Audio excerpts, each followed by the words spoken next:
No niin, kello on vähän yli 7 ja ollaan taas päässä Shellin aamupalan mustalta liikenteeseen ja vähän matkaa ajettukin. Ollaan ajamassa tämmöstä aika nättiä pikkusoratietä. Melko mäkistä täällä meinaa olla ja vähän möykkistäkin.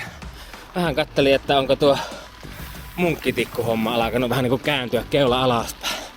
Että pitäisikö sitä säätää, en tiedä. En ole ihan varma vielä, että jos se on muuttunut niin aika vähän.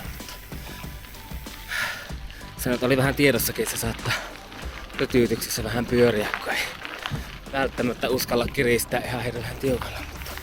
Mutta kattokaa niitä maisemia täällä. Mäkiä on. Ja kyllä tää nyt jonkun helvetin kolmostin tai 6-5 jyystämisen voittaa. Eikö vaan?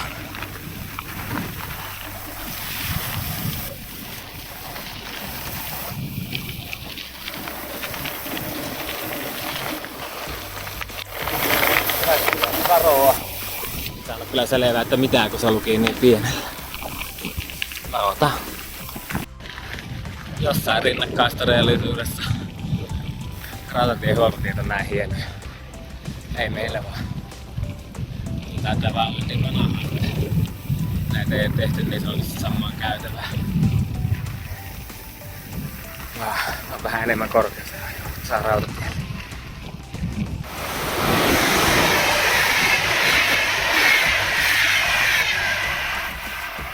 Olikohan siinä oikea ykkösvaunu?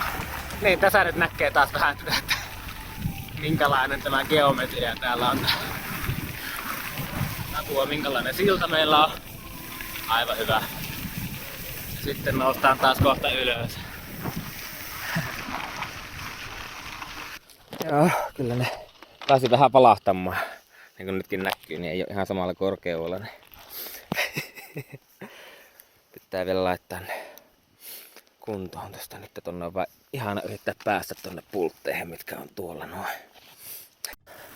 No niin, kartan mukaan täällä oli tie ja täällähän on tie. Ja vielä aivan hyvä tie.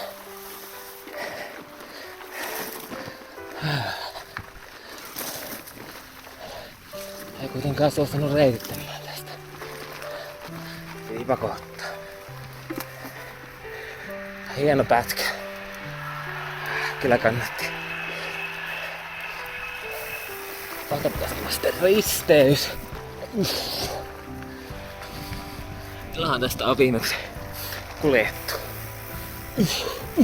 Muuta kuin mettäkoneella poikittaa. Katsotaan minkälainen risteys tässä on. Oi, täällähän on valtatie. Sitä on tänne mitään. Helsinki Tromssa valtatie. Kattokaa. Se näkyy vähän sivusta taivasta. Ei siis sateen sivusta. No kyllä se sade tuolta takaa kohta myös kiinni saa.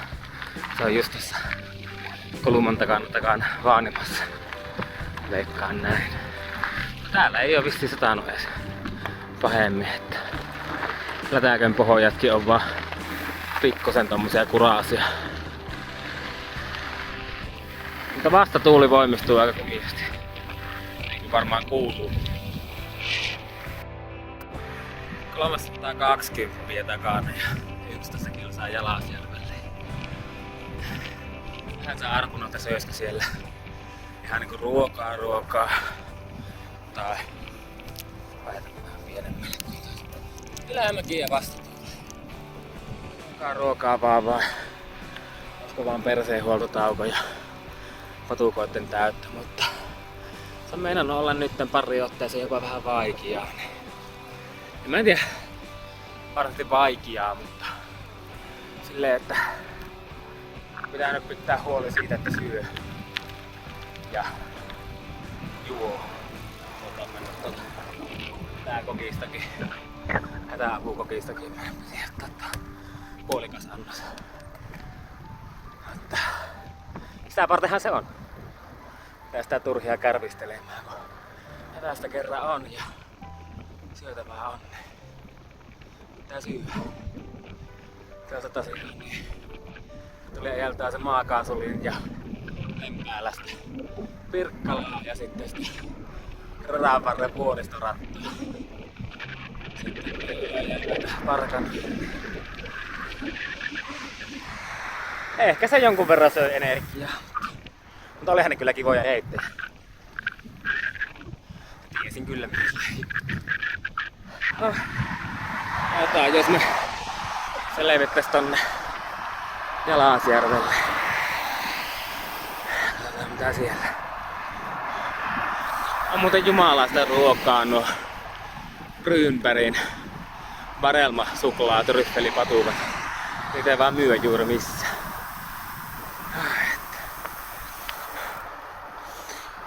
Jep. Tästä meillä lukee tuossa kyltissä. Seinäjoki 46 ja Jalasjärvi 10. No Seinäjoella on vähän enemmän kuin mennään Kurikan kautta. No kyllähän tuo helpotti kun sai ruokaa ja tuli yllättävän lyhyt matka Kurikkaan. Aika paljon vastatuultakin. Ja täältähän löytyy herra Juha Mieto. Siinä on kontrolli 1 saavutettu, sitten hakemaan leimaa. No niin, kello on 14.28. Eli päästään leimat tohon noin. Ja täällä on ruuhkaakin. Miten se kulkee? Ihan hyvin. Nyt me ollaan Apsilla syömässä. Oltiin vai? Oltiin. Mä en edes huomannut. Vastatuuli, vesisae ja valtatie 19. Sitä sopii joskus miettiä, että miksi jollakin moottoritiellä ei saa pyöräillä. Mutta tässä, kun se PNR on 4/4 levyinen ja nopeusrajoitus samaa 100 se, niin tässä on sitten väylän ja ely ja valtion mielestä täysin turvallista pyöräillä. Helvetin hieno. Eipä ole muutakaan reittiä. Aletaan olla Iiviljärvellä mittarissa 466 nyt samoilla silmillä.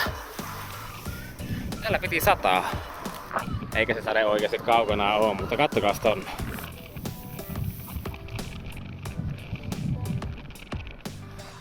Sitä on koko ajan saanut kateella sitä sadetta, kun siis kirkasta se on ollut tuolla niinku koko ajan vasemmalla puolella, kun itse on ollut just niinku rintama alla. Oi, tuolla näkyy sadeenkaarikin.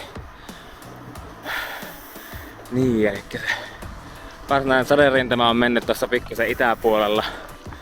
Ja sitten koko ajan ollut itse siinä niinku se reunoilla, että on silleen vähän sadellut ja ripsinyt ja ollut välillä kuivaa ja muuta. Niin kuin näkyy, niin täälläkin on satanut ihan hyvin.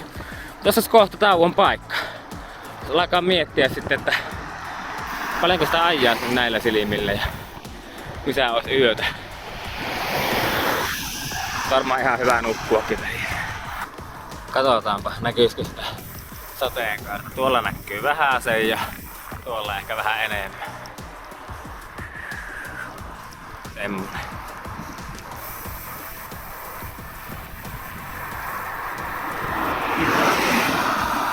Se on kohta vuorokausi pyöräilty. Nyt on 4 minuuttia vajaa ja on ton verran matkaa.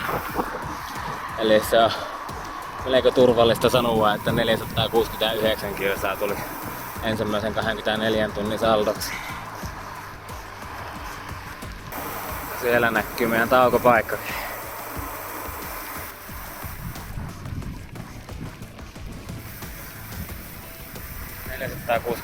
ja jotain osia.